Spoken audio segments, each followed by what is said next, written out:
Pendant le coma, j'ai fait 4 arrêts cardiaques. Moi, je m'en suis pas rendu compte.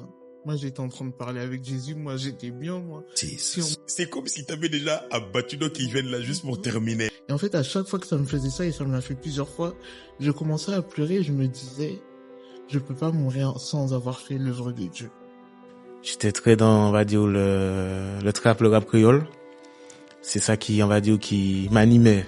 J'étais très fréquent, mais sans savoir pourquoi j'étais là. Dans le quartier où je suis, c'est assez réputé en Martinique. C'est le quartier de Dillon, c'est un quartier où il y a de la criminalité. Donc j'étais entre les deux, entre moi et le Julien du monde. Et je commence à prier pour elle des langues que je ne comprenais pas.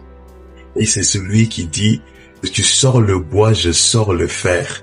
Tu sors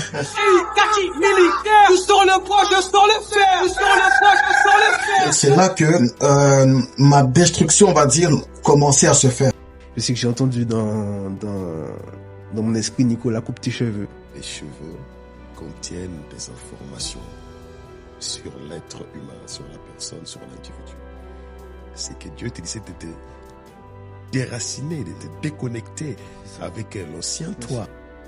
L'esprit qui travaillait avec elle, lorsqu'elle est morte, a commencé à réclamer ta grand-mère dans cette maison tous les soirs. La prière n'a pas de date d'expiration. Elle ne faisait pas ces choses pour faire du mal à quelqu'un. Mais vous savez, la plupart des gens qui font ces choses d'ailleurs ne font pas pour faire du mal, mais pour se protéger eux-mêmes et protéger leur famille.